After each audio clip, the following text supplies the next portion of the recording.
फिर भी सुनता है। अच्छा, कुछ लोग समझते हैं कि अल्लाह सुनेगा तभी जब वो क्या होगा, कान वाला होगा। माज़अल्लाह नहीं, अल्लाह जिसको जिस्मानियत से क्या है, पाक है, लेकिन फिर भी वो सुनता है। ये तो अल्लाह ने हमें दिए हैं कान, अल्लाह तो वैसे ही सुनता है, अल्लाह इन कानों का मोहताज नहीं है। अजीज़ा ने मोहतरम, यहाँ पर आप थोड़ा सा तवज्जो कीजिएगा कि ये जो औरत है जिसका तज़किरा किया जा रहा है कि अल्लाह फरमा रहा है कि हमने उसको सुन लिया जो आपसे अपने शौहर के हवाले से क्या कर रही है, बहस कर रही है। बहस बोले तो रहम पाने के लिए कर्म की तलब की खातिर बार बार जिद करना, या रसूलुल्लाह कर्म फरमाए। या हजरत खौला बिन्ते सालबा हो रहा था, हजरत खौला बिन्ते सालबा इनके शौहर है हजरत औस रज़ियल्लाहु तआला। हजरत औस ने इनको कह दिया कि तुम तो मेरी माँ की तरह हो, तुम्हारी जो पीठ है, तुम्हारी जो पुष्ट बनाई है, वो मेरी माँ के मिस्र है। इसको फुकाहा इज़ाम ज़िहार कहते हैं। फरमाया कि तुम तो मेरी माँ की पुष्ट की तरह हो। ये जब बात कह दी तो फिर उसके बाद थोड़ा सा जब बातों में मशगूल हुए तो कहने लगे अपनी बीवी से कि मुझे लगता है कि मैंने अनजाने में अपने ऊपर तुझे हराम कर दिया है। क्योंकि ज़माने जहलियत में ऐसे अल्फाज, ज़िहार करना, तशबीह देना, अपनी बीवी को अपनी माँ से तशबीह देना या बहन से तशबीह देना, ये तलाक के जुमले माने जाते थे। ये कहा जाता था कि इससे क्या हो जाती है, तलाक वाक़ई हो जाती है। तो मुझे लगता है कि तुम्हें तलाक हो गई और तुम मुझ पर अब हराम हो गए। तो हज़रत खौला बिन्त सालबा रज़ियल्लाहु तआला अन्हा सीधा हुजूर की बारगाह में पहुंच गई। हुजूर की बारगाह में पहुंच गए। हुजूर की बारगाह में जाने के बाद अर्ज़ करती, या रसूलल्लाह सल्लल्लाहु अलैहि वसल्लम, मेरे बच्चे हैं छोटे छोटे, ठीक है, बच्चे हैं मेरे छोटे छोटे, मेरे पास माल नहीं है, मेरा जो माल था वो खत्म हो गया, मेरे माँ बाप मौजूद नहीं है। या रसूलुल्लाह सल्लल्लाहु अलैहि वसल्लम, मेरे बच्चे अगर मैं अपने शौहर के पास छोड़ती हूँ तो मेरे बच्चे भूख मर जाएंगे, इनकी कैर कौन करेगा, इनकी हिफाजत कौन करेगा, क्योंकि मेरे बच्चे बहुत छोटे हैं और मेरा शौहर उनकी हिफाजत नहीं कर सकता, उनको पाल नहीं सकता। और अगर मैं अपने बच्चों को अपने साथ ले जाती हूँ तो फिर मुझे खर्चा कौन देगा, बच्चों को पालने के लिए पैसों की जरूरत होती है। या रसूलल्लाह कोई रास्ता निकाले। तो नबी पाक सल्लल्लाहु अलैहि वसल्लम ने खामोशी इख्तियार फरमा ली। कहा बीबी मेरे पास इस पर कोई रहनुमाई नहीं है इस वक्त। बरोबर कंटिन्यू हजरत खौला बिन्त सालबा मुसलसल कंटिन्यू अल्लाह की बारगाह में भी यूं आसमान की तरफ मुंह उठा उठा करके शिकायत करती और हुजूर की बारगाह में अर्ज करती, नहीं या रसूलल्लाह कोई तो हल निकाले। और अल्लाह से कहती, ए अल्लाह, ए आसमानों के रब, है मोहम्मद अरबी के रब, मेरे लिए कोई तो फैसला उतारे आसमानों से। अल्लाह पाक ने फरमाया, कद समी अल्लाहु कौलल्लती तुजादिलुका फी ज़ौजिहा, बेशक अल्लाह ने उस खातून की सुन ली जो अपने शौहर के हवाले से क्या कर रही थी आपसे। कितनी मोतबर खातून है ये, अल्लाहु अकबर। वतश्तकी इलल्लाह, और अल्लाह की बारगाह में क्या कर रही थी, शिकायत कर रही थी। अल्लाह तबारक व तआला सुन रहा था आप दोनों की बातें। इन्नल्लाह समीउन बसीर, बेशक अल्लाह सुनता और देखता है। एक बार हजरत उमर इब्न खत्ताब रज़ियल्लाहु तआला अन्हु अपने दौरे खिलाफत में कहीं से जा रहे थे, आपके साथ बंदे भी थे बहुत सारे। अब बंदे थे तो हजरत खौला बिन्त सालबा उस वक्त बूढ़ी हो चुकी थी, ज़ईफ हो चुकी थी। हजरत खौला बिन्त सालबा ने पुकार के कहा, ए उमर, उमैर से उमर बन गया। ए उमर, उमैर से याद है ना तुझे, तुझे एक वक्त में उमैर कहा जाता था, बंदों के बीच में है। अब देखो बादशाह हैं हजरत उमर इब्न खत्ताब, और कितनी आधी दुनिया पे हुकूमत कर रहे हैं हजरत उमर इब्न खत्ताब। कैसरो किसरा जिनके नाम से डरे हजरत उमर इब्न खत्ताब। दरियाए नील जिनका रुक्का पढ़ ले, आज तक किसी ने खत को पढ़ाया है दरिया को, लेकिन हजरत उमर इब्न खत्ताब का रुक्का दरियाए नील भी पड़ता है। जमीन भी आपकी बात मानती है। हजरत उमर इब्न खत्ताब वो है कि जिस रास्ते पे चल पड़े उस रास्ते से शैतान भी अपना रास्ता छोड़ देता है कि उमर आ रहे हैं। वो हजरत उमर इब्न खत्ताब रज़ियल्लाहु तआला अन्हु हैं, अल्लाहु अकबर, जिनके इस्लाम की कबूलियत के लिए मुस्तफ़ा ने दुआ की हो। वो हजरत उमर इब्न खत्ताब है, लोगों के दरमियान है, लेकिन बड़े ही अदब के साथ हजरत खौला बिन्त सालबा के पास अदब से खड़े हो गए। और हजरत खौला बिन्त सालबा उनसे कहती जा रही हैं अब तो तुम उमर हो गए हो, उमैर से उमर बन गए, और अब उमर से तुम अमीरुल मोमिनीन बन गए। एक वक्त था जहां तुम्हारी कोई पहुंच नहीं थी, आज मुसलमानों का बच्चा बच्चा तुम्हें हाकिम मानता है, अमीरुल मोमिनीन मानता है। ए उमर, अल्लाह से डर, अल्लाह से, हमेशा अल्लाह से डरते रहना। ये बातें हो रही थी और बातें बहुत आगे तक चली गई। और जब ये जुदाई हुई तो उस वक्त किसी ने कहा, आपके लोगों में से किसी ने कहा, ए अमीरुल मोमिनीन, इतना टाइम लगा दिया इस बुढ़िया की सुनने में, इतना वक्त खर्च कर दिया, आप अमीरुल मोमिनीन है, खिलाफत के सारे मामलात आपको देखने हैं, लेकिन आपने इस बुढ़िया की सुनने में इतना टाइम सर्व कर दिया, इतना वक्त सर्व कर दिया। अल्लाह अकबर। तो हजरत उमर ने यही कहा कि मैं उसकी क्यों ना सुनूं जिसकी अल्लाह सुनता है, मैं उसकी क्यों ना सुनूं जिसकी अल्लाह सुनता है। उमर को वो दिन ना दिखाए अल्लाह कि जिसकी अल्लाह सुनता है उसकी ना सुने।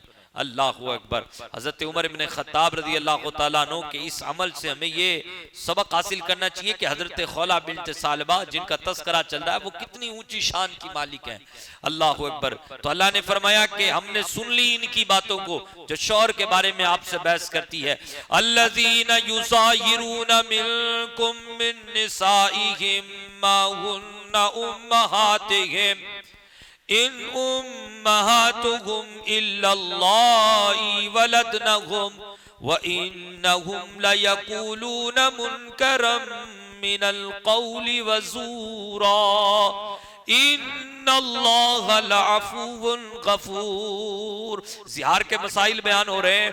वो लोग जो तुम में से ज़िहार कर दें या अपनी बीवियों को अपनी माँ जैसे कह बैठे, तुम में वो लोग जो अपनी बीवियों को अपनी माँ जैसी कह दें, तो बेशक वो उनकी बीवियां उनकी माएँ तो नहीं है, उनकी बीवियां उनकी माएँ नहीं है, बेशक उनकी माएँ तो वो है जिन्होंने उनको जना है, इनकी माएँ तो वो है कि इनको जना है। व इन्नहुम लयक़ूलून मुनकरम मिनल क़ौलि व ज़ूरा, और बेशक उन्होंने जो कहा यानी अपनी बीवी को माँ जैसा कहा, ये उन्होंने नापसंदीदा बात कही, झूठी बात कही, अच्छी बात नहीं है ऐसा कहना, ये झूठी बात है। व इन्नल्लाह लअफ़ुव्वुन गफ़ूर, ए बीबी तेरा भला हो, सारे मुसलमानों का भला हो गया। अल्लाहु अकबर। अल्लाह ने फरमाया बेशक अल्लाह बख्शने वाला है, माफ फरमाने वाला है। अगर हजरत खौला बिन्त सालबा हुजूर की बारगाह में इस तरीके से अर्ज गुजार ना होती और बार बार अल्लाह के हुजूर, अल्लाह तबारक व तआला की आसमानों की तरफ अपना मुंह करके अल्लाह के हुजूर ये शिकायत ना करती तो ऐसा हुक्म नहीं आता, फिर वही हुक्म रहता जो पहला हुक्म था। लेकिन अल्लाहु अकबर। अल्लाह ने फरमाया बेशक अल्लाह माफ करने वाला है, बख्शने वाला है। अब मजीद इस पर जो है ना तहकीम लगाई जा रही है, ज़िहार का हुक्म बयान किया जा रहा है। कहा जा रहा वल्लज़ीना युज़ाहिरून मिन निसाइहिम सुम्मा यऊदून लिमा क़ालू फ़तहरीरु रक़बतिन मिन क़ब्लि अन यतमास्सा। वो लोग जो अपनी बीवियों को अपनी माँ जैसे कह देते हैं, फिर उन्हें चाहिए कि वो जो है अपनी इस बात की तरफ ना लौटें, इस बात का इजाला करें। सुम्मा यऊदून लिमा क़ालू, फिर उन्हें चाहिए कि वो अपनी बात का क्या करें, इजाला करें, अपनी बात का दफा करें, अपनी बात की सख्ती को दफा करें। कहा कैसे? फ़तहरीरु रक़बतिन मिन क़ब्लि अन यतमास्सा, दोनों मियां बीवी आपस में मिलने से पहले एक गुलाम आजाद करें। क्या करें? एक गुलाम आजाद करें। अजीजा ने मोहतरम, यहां पर रुक करके मैं आपको दावत सुखन देता हूं, दावत फिक्र देता हूं। इस्लाम में यह तो मिलता है कि एक गुलाम आजाद करो, दो गुलाम आजाद करो, तीन गुलाम आजाद करो, और अगर ये अमल करोगे तो इतने गुलाम आजाद करने का सवाब तुम्हें मिलता है। लेकिन इस्लाम में कहीं भी ये अमल नहीं मिलता कि तुम ये गुलाम करो, ये गुलाम अपना लो, ये गुलाम अपना लो, या इस गुलाम को अपनाने पर तुम्हें इतना सवाब मिलेगा। इसका मतलब ये हुआ कि जब इस्लाम रौनक अफरोज हुआ तो उस वक्त गुलामी का दौर दौरा था, इस्लाम ने धीमे धीमे करके इस गुलामी के दौर को क्या कर दिया, खत्म कर दिया। सबसे पहले गुलामों को आजादी देने वाला जो मजहब है वो मजहब इस्लाम है। और यही वजह है कि आज हर कोई आजाद है। अगर इस्लाम ने इस तरीके की सहूलियात फराम ना की होती, मुस्तफ़ा करीम सल्लल्लाहु अलैहि वसल्लम ने करम ना फरमाया होता, तो फिर आप देखें कि ये सारे मामलात जो आज आजादी का परवाना चारों ओर नजर आ रहा है, ये नजर नहीं आता। तो फरमाया जा रहा है कि अगर तुम जिहार कर बैठो तो तुम अपनी बात का इजाला एक गुलाम को आजाद करके करो। ज़ालिकुम तुअज़ून बिह, और ये तुम्हारे लिए नसीहत है, ये तुम्हारे लिए नसीहत है। वल्लाहु बिमा तामलून खबीर, अल्लाह तबारक व तआला तुम्हारे कामों से बाखबर है। अल्लाह तुम्हारे कामों से क्या है, बाखबर है। अजीजा ने मोहतरम, अब मजीद इसका हुक्म बयान किया जा रहा है। फमन लम यजिद फसियामु शहरैनि मुतताबियैनि मिन क़ब्लि अन यतमास्सा। अब अगर तुम गुलाम नहीं पाते, गुलाम नहीं पाते, तुम्हारे पास गुलाम नहीं है, करना गुलाम ही है आजाद, गुलाम नहीं है मौला, गुलाम नहीं है, तो फिर दूसरा काम ये कर सकते हो। अगर तुम गुलाम को ना पाओ तो फिर तुम 2 महीने के लगातार रोजे रखो। कितने महीने के? 2 महीनों के लगातार रोजे रखो, इससे पहले कि तुम एक दूसरे से मिलो। मियां बीवी के मिलने से पहले, जब से जिहार हुआ है तब से आपको मिलना नहीं है। पहले 2 महीने के पे दर पे क्या रखने हैं, रोजे रखने, 2 महीने के लगातार रोजे रखने। लेकिन ये अमल तब करना है जब आप गुलाम नहीं पाते। गुलाम पाते हैं तो पहले गुलाम को आजाद करना है, गुलाम नहीं है तो अब पे दर पे 2 महीने के क्या रखने हैं, रोजे रखने हैं। जी जनाब, इस तरीके से जिहार का कफारा अदा हो जाएगा। अल्लाह पाक फरमा रहा है फमन लम यस्तती फइतआमु 60 मिस्कीना, और अगर तुम इसकी भी ताकत नहीं रखते, 2 महीने के पे दर पे रोजे रखने की भी ताकत कौन नहीं रखेगा? बूढ़ा आदमी नहीं रखेगा, बीमार आदमी नहीं रखेगा। तुम पे दर पे अगर 2 महीने के रोजे रखने की भी इस्तेताअत नहीं रखते तो तुम 60 मिस्कीनों को खाना खिलाओ। कितनों को? 60 मिस्कीनों को खाना खिलाओ। ज़ालिका लितुमिनु बिल्लाहि व रसूली, ये इसलिए ताकि तुम अल्लाह पर ईमान रखो और उसके रसूल पर ईमान रखो। व तिलका हुदूदुल्लाह, ये अल्लाह की हदें हैं, अल्लाह ने बयान की हैं। वलिल काफिरीन अज़ाबुन अलीम, और काफिरों के लिए दर्दनाक अजाब है, काफिरों के लिए दर्दनाक अजाब है। अजीजा ने मोहतरम, ये यहां से लेके यहां तक जिहार के अहकामात बयान किए गए हैं। जिहार, आज भी अगर कोई जिहार कर दे तो उसको चाहिए कि बीवी से मिलने से पहले वो अपना कफारा अदा करे। कुछ लोग कर देते हैं, ये संजीदगी के साथ समझने वाली बात है, नस से साबित है। जिहार का जो हुक्म है, जिहार का जो बयान है, वो कुरान से साबित है। तो अब अगर कोई आज के दौर में भी जिहार करता है तो अब गुलामों वाला दौर तो रहा नहीं, तो अब 2 में से एक काम आपको करने पड़ेंगे। या तो आपको पे दर पे 2 महीनों के क्या रखने पड़ेंगे, रोजे रखने पड़ेंगे। रोजे रखने की इस्तेताअत नहीं है तो आप वो दूसरा काम कर सकते हैं। और अगर है इस्तेताअत, आप जवान है माशाल्लाह, बूढ़े नहीं हुए हैं, तो फिर आपको 60 मिस्कीनों को खाना खिलाने की इजाजत नहीं है। पहले 60 रोजे रखने की, 60 रोजे, और 60 अगर आप 1 तारीख से शुरू कर रहे हैं, चांद की 1 तारीख से शुरू कर रहे हैं, तो 2 महीनों में जितने दिन आ जाए, 58 भी हो सकते हैं, तो 58 में से भी बात बन जाएगी। और इसी तरीके से 59 भी हो सकते हैं। मिसाल के तौर पे आपने 20 से शुरू किया, 15 दिन हो चुके थे तब शुरू किया, आने वाला महीना पूरा हो गया, वो 29 का था, तो अब आप 15 दिन और लगा दें, तो 15-15 बोले तो 30 और 29 कितने हुए? 59 हो गए। तो 1 महीना पूरा हो गया और बाकी 30 दिन पूरे हो गए। तो इस तरीके से भी आपको ये मान लिया जाएगा। लेकिन अगर आप बीच से और महीने के आगाज से शुरू नहीं कर रहे तो फिर पूरे 60 दिन आपको रोजा रखना होगा। ये पैदर पे रखना होगा, ये नहीं कि छोड़ छोड़ के रखें। तो ये जिहार के हवाले से ऐसी बहुत सारी बातें हैं ये मामलात में से आते हैं। ये किस में आते हैं? मामलात में। देखें, मुसलमानों पर जो फर्ज उलूम है ना, हर मुसलमान पर वो फर्ज उलूम सीखना फर्ज है। जो उलूम फर्ज है वो हम पर सीखना क्या है? फर्ज है। देखें, फर्ज उलूम में अकाईद आते हैं। हुजूर का फरमान है, तलबुल इल्म फरीदतुन अला कुल्li मुस्लिमिन व मुस्लिमा, हर मुसलमान मर्द और औरत पर इल्म सीखना फर्ज है। शरीयत का इतना इल्म जो उलूम फर्ज है वो सीखना फर्ज है। अकाईद के हवाले से जो चीज सीखना फर्ज है वो सीखना हम सबको फर्ज है। नमाज इबादत के हवाले से नमाज रोजा ये तमाम तर ये भी सीखना हम पे फर्ज है। तीसरी चीज है मामलात, निकाह है, तलाक है, जिहार है, लिआन है, ये तमाम तर मामलात, तिजारत के मसाइल हैं, खरीदो फरोख्त के मसाइल हैं, ये जो मामलात है ना, इनका भी आपको और हमें सीखना फर्ज है। चौथी चीज आती है मोहलिकातो मुंजियात।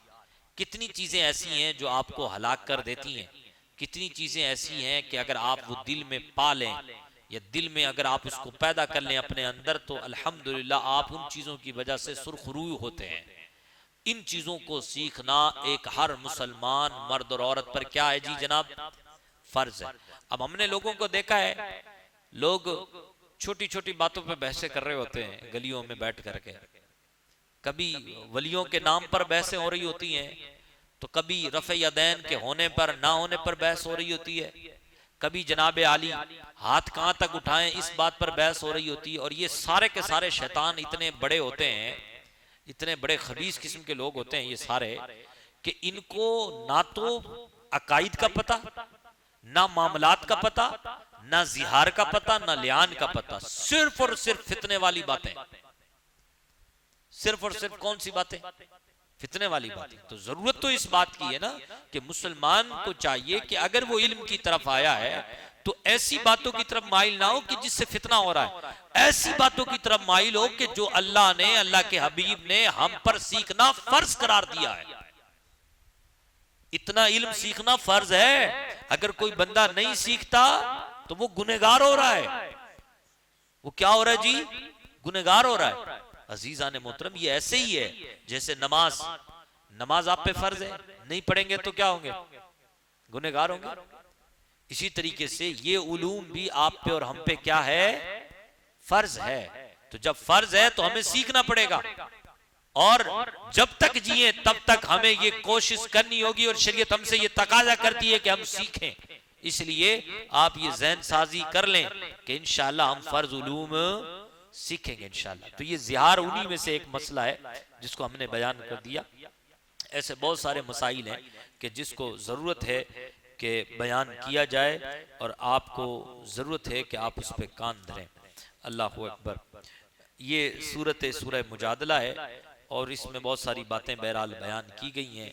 अल्लाह पाक ने अपनी कुदरत और अपनी वाजिबुल वजूदी का भी यहाँ पर बयान फरमाया है कि जब तुम दो बंदे सरगोशी करते हो तो तीसरा मैं होता हूँ।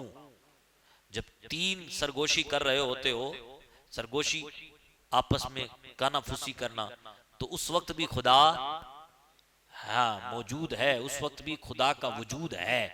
खुदा तबारक व तआला तुम्हारी इन तमाम मामलात से क्या है? वाकिफ है। यहाँ अल्लाह तबारक व तआला की कुदरत बयान की जा रही है, पर कुछ लोग दिमाग से नंगे हैं, कुछ लोग कुंद जहन है। कुंद जहन मोटे दिमाग के हैं, मोटे दिमाग के हैं, और वो ये भी कहते हैं कि देखो तीन सरगोशी कर रहे हो तो चौथा कौन होता है? अल्लाह। दो सरगोशी कर रहे हो तो तीसरा कौन होता है? अल्लाह। इसका मतलब हुजूर इन तमाम चीजों को नहीं जानते। ओ भाई, कहां की बात कहां फिट कर रहा है? ये आयत तो हमें ये कह रही है कि अल्लाह तबारक व तआला वाजिबुल वजूद है। अल्लाह तबारक व तआला को वाजिबुल वजूद मानना है कि अल्लाह तबारक व तआला की वजूदियत, अल्लाह तबारक व तआला की मौजूद होना ये बिल्कुल जरूरी है, कंपलसरी है। अल्लाह है।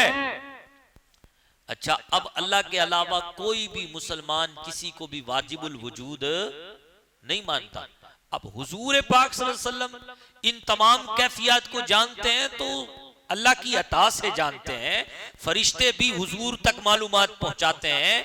अल्लाह तबारक व तआला की अता से है यह सारा सिलसिला, ना कि कोई बंदा कोई मुसलमान हुजूर को वाजिबुल वजूद मानता है। हुजूर को भी कोई भी मुसलमान वाजिबुल वजूद नहीं मानता।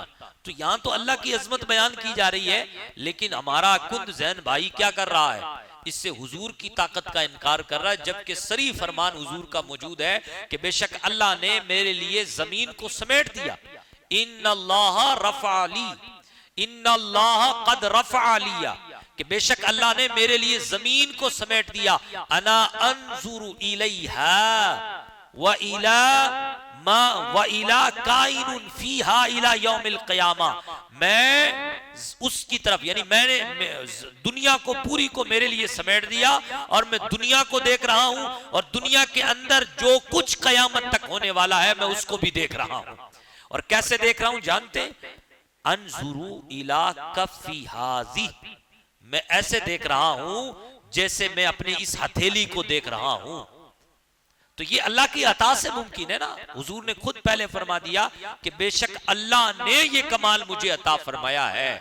तो वाजिबुल वजूद कोई भी हुजूर को नहीं मानता। ये जो हुजूर को मालूमात है ये अल्लाह की अता से, जो वाजिबुल वजूद है वो जात अल्लाह की है। तो ये आयत नबी की शान घटाने पर फिट करना किसी भी एंगल से ये इंसाफ का तकाजा नहीं है और ये बात दुरुस्त नहीं है। अल्लाह पाक हम सबको जो है ना अक्ल सलीम अता फरमाए। अजीज़ान मोहतरम, सूरह हशर शुरू हो रहा है। सूरह हशर जो है ना, ये सूरत, इसकी जो आखिर की 3 आयतें हैं ना, आखिर की 3 आयत, इसकी बड़ी फजीलत है, इसकी बड़ी फजीलत है। और इसकी जो आखिर की 3 आयतें हैं वो जनाब अली यहाँ से शुरू होती हैं, हुवल्लाहुल्लज़ी ला इलाहा इल्ला हु से, आलिमुल गैबी व शहादा से, और फिर उसके बाद हुवल्लाहुल्लज़ी ला इलाहा इल्ला हु, और उसके बाद ये आखिर वाली, यानी गोया के सूरह हशर की आयत नंबर 22, 23 और 24, इसकी जो फजीलत है वो बेशुमार इसकी फजीलतें हैं। एक बार नबी आज़म सल्लल्लाहु ताला अलैहि वसल्लम का इस पर फरमान भी मौजूद है। प्यारे आका रसूल अकरम सल्लल्लाहु ताला अलैहि वसल्लम ने इरशाद फरमाया कि जो बंदा इसको पढ़ेगा ना रोजाना तो वो जन्नत में दाखिल होगा। और इस तरीके से और भी बहुत सारी फजीलतें, यहाँ पर एक फजीलत अर्ज करता हूँ जिसको आप तवज्जो के साथ समाअत फरमाएं, जो हदीसों में मौजूद है। दुरूद पाक पढ़ लें, अल्लाहुम्मा सल्ली अला सय्यिदिना व मौलाना मुहम्मद व बारिक व सल्लिम सलातु व सलामुन अलैका या रसूलल्लाह। हदीस ये कि नबी आज़म सल्लल्लाहु अलैहि वसल्लम ने इरशाद फरमाया, जिसने सुबह के वक्त 3 मरतबा आऊज़ु बिल्लाहिस समीइल अलीम मिनश शैतानिर रजीम, आऊज़ु बिल्लाहिस समीइल अलीम मिनश शैतानिर रजीम, तिर्मिज़ी शरीफ की हदीस है, कहा, और सूरह हश्र की आखिरी 3 आयात की तिलावत की तो अल्लाह ताला 70,000 फरिश्ते मुकर्रर कर देता है। 70,000 फरिश्ते मुकर्रर कर देता है जो शाम तक उसके लिए मग़फ़िरत की दुआ करते रहते हैं, जो शाम तक उसके लिए मग़फ़िरत की दुआ करते रहते हैं। और अगर वो उसी दिन इंतकाल कर जाए तो शहीद का दर्जा पाएगा। अगर उसी दिन वो इंतकाल कर जाए तो शहीद का दर्जा पाएगा। सुभान अल्लाह। और जो शख्स शाम के वक्त उसे पढ़े तो उसका भी यही मर्तबा है। अल्लाहु अकबर। तो ये कितनी प्यारी फजीलत मौजूद है। इसी तरीके से हजरत अबू उमामा बाहिली रदियल्लाहु तआला अन्हु से रिवायत है, सरकार दो आलम सल्लल्लाहु अलैहि वसल्लम ने इरशाद फरमाया, जिस शख्स ने रात या दिन में सूरह हश्र की आखिरी 3 आयतें पढ़ी, उसी रात या दिन में उसका इंतकाल हो गया तो उसने अपने ऊपर जन्नत को वाजिब कर लिया। तो अल्लाह करीम से दुआ है, अल्लाह करीम हम सबको सूरह हश्र की आखिरी 3 आयात सुबह शाम पढ़ने की सआदत अता फरमाए, पढ़ने की तौफीक अता फरमाए। सूरह हश्र की जो शुरुआत हो रही है वो इस आयत मुबारका से हो रही है, सब्बह लिल्लाहि मा फिस समावाति व मा फिल अर्द व हुवल अजीजुल हकीम। अल्लाह ही के लिए तस्बीह बयान करती है हर वो चीज जो आसमानों में है और जो जमीन में है, बेशक वो गालिब है, हिकमत वाला है। उसके बाद जनाब आली सूरह मुम्तहिना शुरू हो रही है, तो वो भी जो है ना अल्लाह तबारक व तआला के इस फरमान से, या अय्युहल्लज़ीना आमनू ला तत्तखिज़ू, ऐ ईमान वालों तुम इनको दोस्त मत बनाओ। इनको उनको दोस्त, इनको से मुराद वलद्दालीन गैरिल मग़दूब अलैहिम, वलद्दालीन और गैरुल मग़दूब अलैहिम को दोस्त ना बनाओ, उनसे याराना मत निभाओ, वरना हशर बहुत बुरा होगा। उसके बाद सूरह सफ शुरू हो रही है। सूरह सफ भी इस आयत से शुरू हो रही है, सब्बह लिल्लाहि मा फिस समावाति व मा फिल अर्द, अल्लाह ही के लिए तस्बीह करती है हर वो चीज जो आसमानों में है और जो जमीन में है, बेशक वो गालिब है, हिकमत वाला है। उसके बाद अल्लाह ने कहा, या अय्युहल्लज़ीना आमनू, ऐ ईमान वालो, लिम तक़ूलूना मा ला तफ़अलून, तुम क्यों कहते हो वो बात जो करते नहीं, जो करनी नहीं वो कहते क्यों हो? अगर कहते हो तो फिर करो, सीधी सी बात है। कहते तो हो लेकिन करते बड़ी बड़ी फेंकते हो। मैं बहुत अच्छा हूं, बहुत अच्छा मेरा किरदार है, मैंने किसी को नाराज नहीं किया। जनाब भाई को नाराज कर बैठा है। मैंने किसी को नाराज नहीं किया, जनाब जो है ना बच्चों को नाराज कर बैठा है।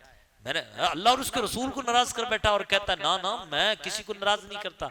तूने अल्लाह और उसके रसूल को तो छोड़ा नहीं, और तू कहता है कि मैं, कहता है तू, इसलिए कहे मत, करके दिखा, करके दिखा। अल्लाह पाक ने यहां तरबियत की है। दो कौल है मुफस्सिरीन किराम के, एक तो ये कि सहाबा की तरबियत की है। सहाबा तो हमेशा वही करते थे जो कहते थे, लेकिन सहाबा के जरिए से हमारी तरबियत हो रही है कि मुसलमानों तुम जो कहते हो वो करो, वो कहो मत ना जो। अब लोग बड़ी बड़ी बातें करते हैं और कहते भी हैं कि इस्लाम क्या देता है, मसावात का दर्स देता है। हकीकत है ये है कि नहीं? अब इस बात को मुसलमान बड़े डंके की चोट से कहता है इस्लाम बराबरी का दर्स देता है, लेकिन मुसलमानों के हालात देखो। मुसलमानों के हालात ये हैं कि जात से हट करके रिश्ता नहीं करते, जात से हट करके निकाह के मामलात नहीं करते, ज़कात जात से हट करके और दीगर मामलात भी नहीं करते। नहीं नहीं, हमारी कौम का बंदा चाहिए, हमारे समाज का बंदा चाहिए। ए मेरे प्यारे और अजीज भाइयों, देखो या तो कहना बंद कर दो, और इस्लाम तो कहता है। अब आप कहेंगे कि यार कहना तो बंद हो ही नहीं सकता क्योंकि इस्लाम को फॉलो करते हैं।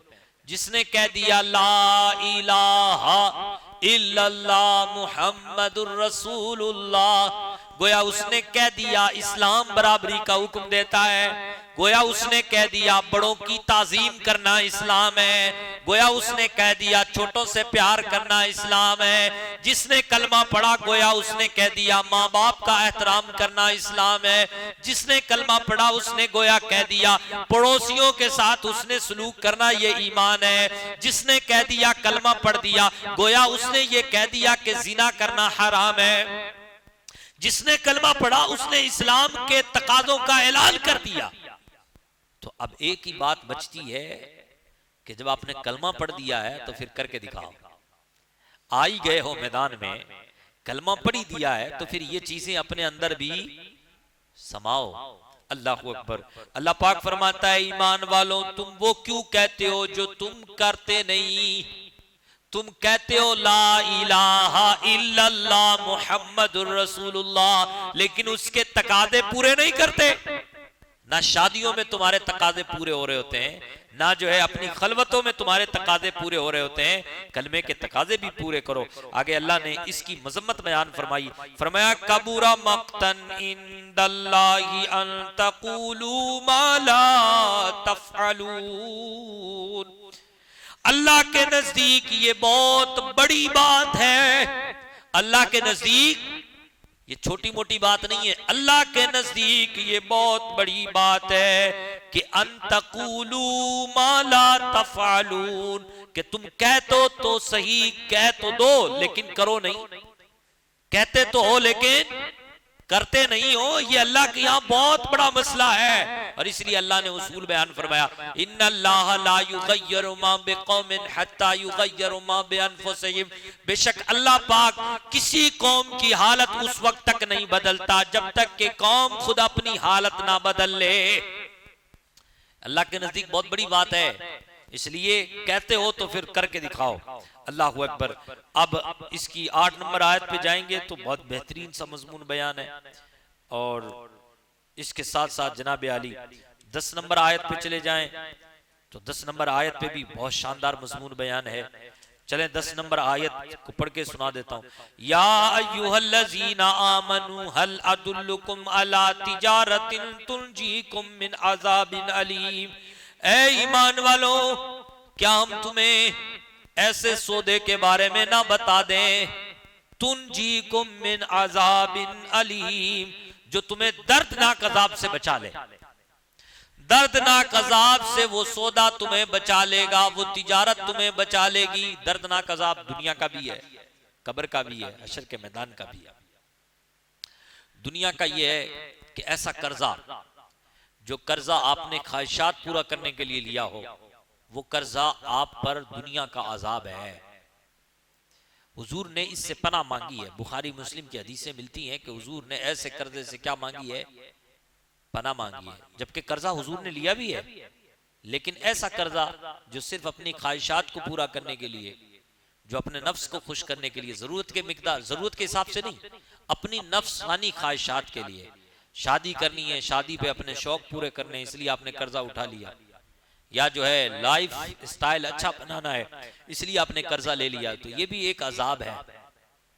इसी तरीके से मायूस हो जाना, ना उम्मीदी के फंदे में पड़ जाना, ये भी अल्लाह का क्या है, अजाब है। इसी तरीके से दीनदारी का खत्म हो जाना, ये भी क्या है, अल्लाह का अजाब है। अल्लाह जिससे नाराज होता है उससे दीनदारों की रौनक छीन लेता है, दीनदारी की बरकतें छीन लेता है, ले लेता है वापस। तो जनाब आली ये सारे के सारे क्या हैं, अजाब हैं। और कब्र के अजाब के बारे में तो आप सबको पता ही है, सुनते ही रहते हैं वाइज़ीन को कि कब्र का अजाब कितना सख्त है, फिर कयामत के दिन का अजाब कितना सख्त है, जहन्नम का अजाब कितना सख्त है। तो यहाँ पर सारे अजाब मुराद हैं। अल्लाह पाक फरमा रहा है, ईमान वालों, ईमान वालों से कहा जा रहा है, ए ईमान वालों, क्या तुम्हें ऐसा सौदा ना बता दें, जो सौदा तुम अपना लो, ले लो तो तुम्हें अल्लाह पाक दर्दनाक अजाब से बचा ले। वो सौदा क्या है, दूसरी आयत में बयान हो रहा है, तुमिनूना बिल्लाहि व रसूल, तुम अल्लाह पर ईमान लाओ, उसके रसूल पर ईमान लाओ। ईमान वालों से कहा जा रहा है कि तुम अल्लाह पर ईमान लाओ, और उसके, इसका मतलब ईमान वाले भी ईमान वाले, ईमान वालों से कहा जा रहा है कि तुम अल्लाह पर ईमान लाओ। तो ईमान वालों को सोचना चाहिए लम्हा भर के लिए कि भाई क्या बात है, अल्लाह हमसे ही कह रहा है कि ईमान लाए हम, तो इसका मतलब हमारा ईमान कहीं खत्म हो गया। तो ईमान लाओ अल्लाह और उसके रसूल पर, और अल्लाह की राह में अपने माल से और अपनी जानों से जिहाद करो, स्ट्रगल करो। वतुजाहिदूना फी सबीलिल्लाहि बिअमवालिकुम व अनफुसिकुम, फरमाया गया ज़ालिकुम खैरुल लकुम इन कुंतुम तालमून, ये तुम्हारे लिए बहुत बेहतर है, ये तुम्हारे लिए बहुत बेहतर है अगर तुम जानो, अगर तुम समझने की कोशिश करो तो ये तुम्हारे लिए क्या है, बहुत बेहतर है। कैसे बेहतर है, अल्लाह तुम्हारे गुनाहों को माफ फरमा देगा, तुम्हें जन्नत में दाखिल करेगा, ऐसी जन्नत जिसके नीचे नहरें जारी हैं, ऐसी जन्नत जो सुकून का ठिकाना है, जिसमें बागात मौजूद हैं। और सुन लो, ज़ालिकल फौजुल अज़ीम, ये बहुत बड़ी कामयाबी है, ये कोई छोटी मोटी कामयाबी नहीं है, ये बहुत बड़ी कामयाबी है। दूसरी बात ये कि अल्लाह उसको महबूब रखेगा, व उखरा तुहिब्बूनहा, अल्लाह उसे क्या रखेगा, महबूब रखेगा। नसरुम मिनल्लाह व फतहुन करीब, ऐसे बंदे की पास अल्लाह की तरफ से मदद आएगी, फतह आएगी। व बश्शिरिल मोमिनीन, और मोमिनों को बशारत सुना दो, ए ईमान वालों तुम्हारे लिए बशारत है। उसके बाद मुनाफिक, उसके बाद सूरह जुमा है। सूरह जुमा में युसब्बिहु लिल्लाहि मा फिस समावाति व मा फिल अर्द अल मलिकिल कुद्दूसिल अजीजिल हकीम, इस आयत से शुरू हो रही है। और सूरह मुनाफिकून इस आयत से शुरू हो रही है। इज़ा जाअकल मुनाफिकून क़ालू नशहदु इन्नका लरसूलुल्लाह वल्लाहु यअलमु इन्नका लरसूलुहु वल्लाहु यशहदु इन्नल मुनाफिकीन लकाज़िबून। बेशक जब मुनाफिक आपके पास आते हैं तो वो कहते हैं कि बेशक आप अल्लाह के रसूल हैं, हम गवाही देते हैं कि आप अल्लाह के रसूल हैं। यानी ये मुनाफिक जब ए हबीब आपके पास आते हैं तो ऐसा कहते हैं वल्लाहु यालमु इन्नका लरसूलु, और अल्लाह तबारक व तआला बेशक जानता है और अल्लाह गवाही देता है ए मेरे हबीब आप अल्लाह के रसूल हैं। अल्लाह जानता है कि आप अल्लाह के रसूल हैं, लेकिन अल्लाह ने ये बात बयान की, रसूल की रिसालत का तस्दीक बयान फरमाने के बाद अल्लाह ने फरमाया वल्लाहु यशहदु इन्नल मुनाफिकीन लकाज़िबून, और बेशक अल्लाह इस बात पर भी गवाही देता है कि बेशक ये मुनाफिक निरे झूठे हैं। आप तो रसूल हैं ही, लेकिन ये जो आपको रसूल कह रहे हैं ये सिर्फ जुबान से कह रहे हैं, दिल से मान नहीं रह रहे। इसलिए हम गवाही देते हैं कि ये मुनाफिक क्या है, झूठे हैं। मुनाफिक हमेशा झूठा होता है। हुजूर के दौर में मुनाफिक थे तो अब बताओ कितने होंगे। बरसात में मेंढकें जैसी नहीं आ जाती, या बरसात में वो रेशमी किस्म का एक कीड़ा जंगलों में और साफ मिट्टी में ज़हूर पजीर हो जाता है, या चलो पतंगों की तरह देख लें, जब बरसात के मौसम में लाइट पर पतंगे नहीं आते, कीड़े मकोड़े आ जाते हैं, इतने कीड़े मकोड़े नहीं आते जितने कि हमारे माशरे में इस वक्त मुनाफिक हैं। मुनाफिक वही होता है जिसका जाहिर और बातिन एक सा नहीं है। दो टोक लफ्जों में समझे, मुनाफिक कौन होता है? जिसका जाहिर और बातिन एक सा नहीं है, वो मुनाफिक है, पक्का वो मुनाफिक है। और अल्लाह तबारक व ताला हम सबको निफाक से बचाए। निफाक का एक बेहतरीन सा इलाज है, वो ये कि नबी पाक ने फरमाया तुम रोजाना मुझ पे 100 बार दुरूद पढ़ो। कितनी बार? 100 बार दुरूद पढ़ो। अल्लाह पाक तुम्हारी पेशानी पे लिख देगा, तुम्हारे आंखों के दरमियान लिख देगा कि ये बंदा निफाक से भी आजाद है, जहन्नम की आग से भी आजाद है। अल्लाह करीम हम सबको इन बातों पर अमल करने की तौफीक अता फरमाए, कुरान पढ़ने समझने की तौफीक अता फरमाए। अल्लाहुम्मा सल्ली अला सय्यदिना व मौलाना मुहम्मद व अला आले मुहम्मद व अस्हाबिही अजमईन। मौला करीम अपने करम से, अपने फजल से, अपने हबीब के सदके हम गुनहगारों की कोशिशों को अपनी बारगाह में कबूल व मकबूल फरमा। मौला हमारे गुनाहों को माफ़ फरमा, अपना फजल फरमा, अपना करम फरमा, अपने हबीब के सदके, अपने प्यारों के सदके मौला पाक, अपने नेक बंदों के सदके मौला रमज़ान के सदके हम सब की मग़फ़िरत फरमा। अहले फ़िलिस्तीन की गैब से मदद फरमा, मज़लूमों की मदद फरमा, ज़ालिमों को नीस्त व नाबूद फरमा। मौला पाक अपना फजल, अपना करम हम सब के इल्म में, अमल में, रिस्क में खूब बरकतें अता फरमा। मांगना नहीं आता फिर भी मांगते हैं मौला, अपनी अता से, अपने फजल से, अपनी शान करीमी से हमें अता फरमा। इन्नल्लाह व मलाइकतहु युसल्लूना अलन नबी या अय्युहल्लज़ीना आमनू सल्लू अलैहि व सल्लिमू तस्लीमा। अल्लाहुम्मा सल्ली अला सय्यदिना व मौलाना मुहम्मद व अला आले मुहम्मद व अस्हाबिही अजमईन।